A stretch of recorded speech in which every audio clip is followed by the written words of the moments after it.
Michael, so we've been hearing, in fact, all day we've been hearing a lot of perspectives on where things are today, where they have been in the Indian market. With all of your experience, and you worked in some markets where this is already ahead, it's already to a certain degree more mature. Could you share with us how did some of those trends work out? What worked, what didn't work? I think at least I can summarize what I've seen happening in many organizations outside of India. And we just touched upon this actually. So first of all, Jesse mentioned the buzzword in your introduction, big data. So I think we're still there. People are still talking about big data. But I think organizations are now taking it to the next level, which is actually going 2 or 3 steps back. So they're looking at small data. Because they're saying if we can't manage small data, we'll never ever be able to manage big data. And I'm a big proponent of that. I think our industry suffers from too many headlines, too many new trends just to make ourselves interested, and for the conference organizers to make more money. I think we need to start, and that's okay by the way, but I think we need to start focusing on the basics. And I see that's definitely a trend. People understand now that they got to do things right. So when we talk about how do we relate data, now naturally there's the whole market research aspect, which has changed dramatically. Let me mention an example. Danske Bank, which happens to be the largest bank in Denmark, used to do the typical market research twice a year. And by the time the CEO or the chairman got the market research report, it would already be 2 or 3 months old, right? Today, things change very quickly in 2 or 3 months. So Danske Bank surveys today are on a daily basis. And they're not about the bank or segments, they're about individual customers.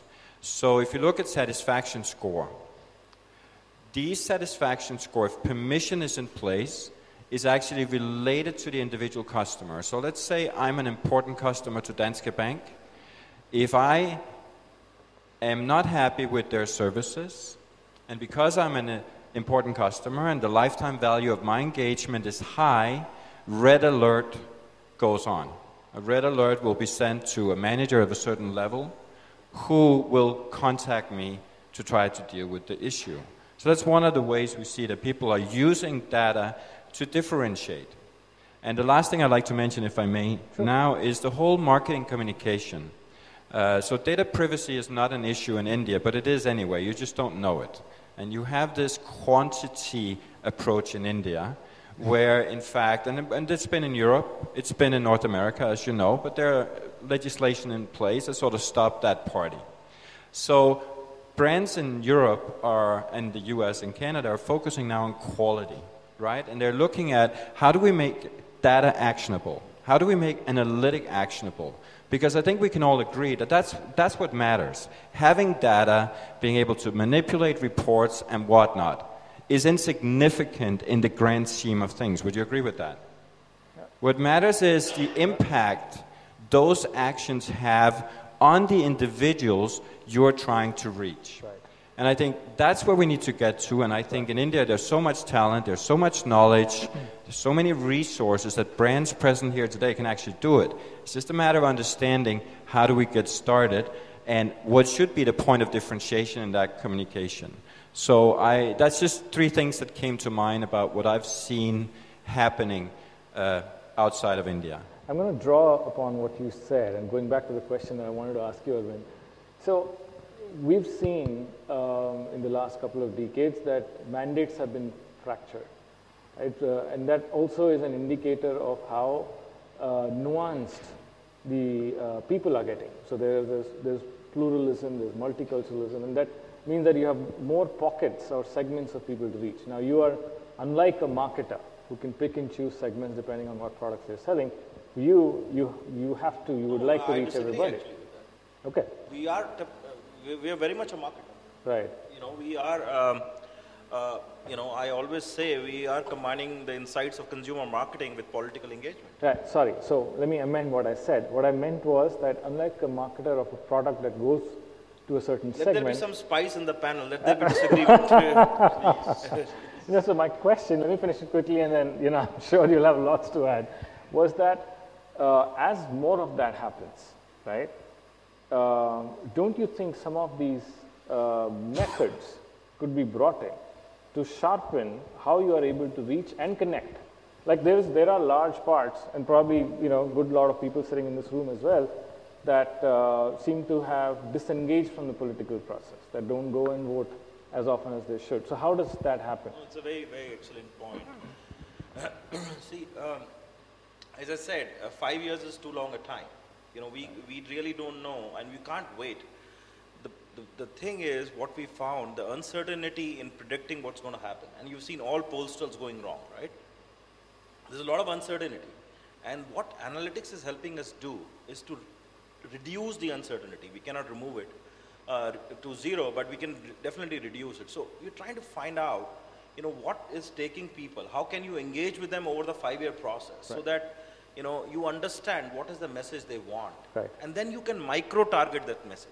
Right. So when you talk about these fractured segments of people, and if you think with your marketing hat on, it is important to understand that everybody wants to listen to what's in it for them.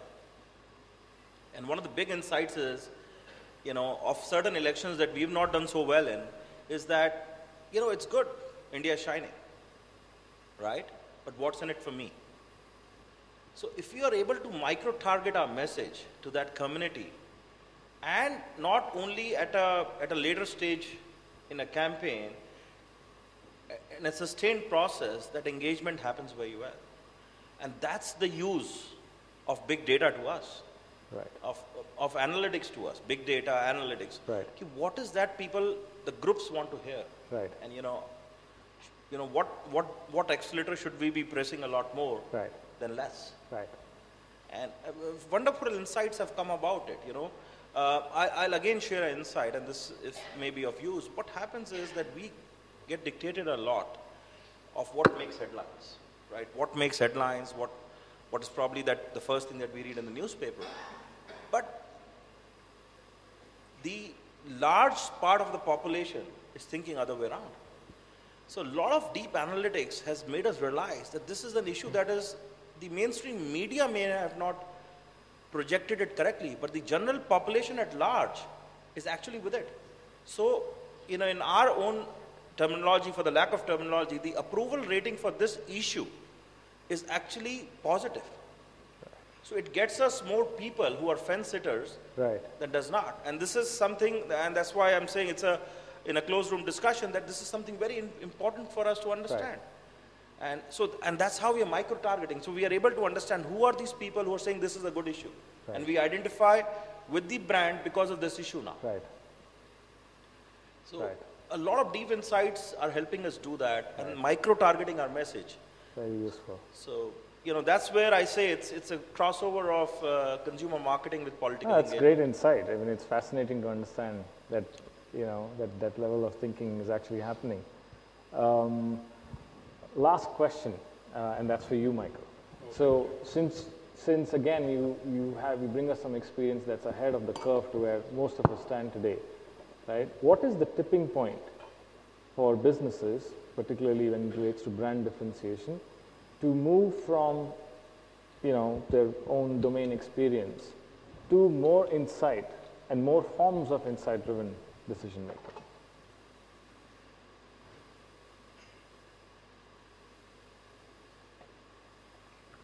I'm not sure, to be honest with you. Sure. There's an old American, I'm not American, but I think I heard in America, that when the shit hits the fan, we'll do anything, right? And in my experience, having been fortunate enough to travel around the world and speak and do master classes and interact with CMOs and their teams, I think it's very often that's where the tipping point is, right? Something happened. We got to do something different. We've seen it with political parties that reinvented themselves using insight. They managed to find their point of differentiation, understand the different fragments of audiences that they need to please with whatever topics it is that they come up. But if I was to turn that around a little bit, if I may, to give my advice on how marketers, brands could pursue this, As somebody who used to manage CRM companies and all of that, right, I've seen more than 400 implementations that somehow related to data. And let's face it, it's very difficult. Whether you have your background from sort of the IT management part or the CMO background, this is difficult. And often we come into situations where we simply, there's too much information. We don't know where to go, right? So I think starting whatever projects you have to find ways to differentiate your brand, your message through communication, find the lowest common denominator. Let me give you an example, if I may. 2 days ago, I happened to have a birthday here in India for the first time, hopefully not the last. And that's always interesting with Facebook and all that, right? Never knew I had so many friends. But more importantly, I was noticing which of the brands that I interact with very frequently actually bothered to send me some birthday greeting, some checks to wish me happy birthday, and so on. And I was very surprised how few there were. Lufthansa was one of them. They sent me money. I love them. Never fly with them, but I still love them. Are you getting what I'm saying? I never fly with them. They send me money. And for that reason, I love them. So if they had a little bit more insight rather than just some schemes for how they communicate, they would do better. But the point is, that is a very low entry point. Would you agree? If we're a retail brand, for example, we know people's birthday, why don't we do something special to make the individual, whether a lady or a man, special? And then you work from there, because whatever you do, you're going to have to deal with all of the different items involved in getting that project done, from the data side to actually getting access to those data, and are they correct, and et cetera, et cetera. So as you become comfortable with these processes, you expand and take on more and more. So I think the tipping point may actually be to have just one success, one activity, one project that delivers some sort of return, and then you take it from there. Great. And I think we might actually see that one big thing